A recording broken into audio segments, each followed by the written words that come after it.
মজার ব্যাপার হলো এই নৌকাগুলো চালানোর জন্য এখানে বইটা আছে। এই জায়গাটায় অনেকগুলো বগ আছে। এখানে ওই যে বগ, সাদা সাদা বগ দেখা যাচ্ছে, তারা উঠতেছে। পুরো জায়গাটা ঘাস সবুজ অভয়ারণ্য, খুব সুন্দর লাগতেছে। এর ওই পাশেই কিন্তু আবার মেট্রো রেলের কাজ হচ্ছে। আহ, এই জায়গাগুলোতে এখানে লেক আকারে সবাই এখানে বসে থাকে বাতাসের মধ্যে, যেহেতু গরম পড়তেছে এখন। বাড়ির আরো সৌন্দর্য এবং ভালো লাগার একটি জায়গা, এটা হলো মেট্রো রেলের পাশেই মিরপুরের আগে যে জায়গাটা আছে, টিয়াপুরের লাস্ট স্টেজ। এখান থেকে মেট্রো রেলও দেখা যায় এবং নদী, এই নদীটা ধরেই হলো এখানে ঘোরারও কিন্তু আপনার নৌকা আছে, আপনি চাইলে এখানে ঘুরতে পারবেন। এবং যদি আমরা দেখি যে ঢাকা, আমরা অনেক শুটিংয়ে কিন্তু এই বিল্ডিংগুলা দেখতে পারি, যে আমাদের মনে তখন প্রশ্ন জাগে যে এই ভবনগুলা কোথায়। এটা হলো ঢাকা 18 নম্বর সেক্টর, যেখানে অনেকগুলা ভবন হয়েছে এবং সেখানে এটা অন্য জায়গাটা থেকে একদমই আলাদা তৈরি হয়েছে। তবে এই জায়গাটাতে ভিন্ন শপিং মল আছে, কেনাকাটার ব্যবস্থা আছে। আবার এখান থেকে মানুষজন উত্তরাতেও আসে।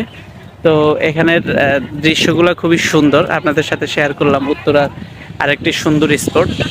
ঘোরার জন্য অনেক মানুষ হলো এখানে আসে প্রতিনিয়ত। আপনি এখানে আপনার নৌকা দিয়ে ঘোরার জন্য, সেই নৌকাগুলো অনেকটা সুন্দর। আমি যদি আপনাদেরকে দেখাই, এখানে দুইজন করে ঘুরতে যেতে পারবে। এটা হলো সে নৌকা। আপনাদেরকে যদি দেখাই, এই নৌকাগুলো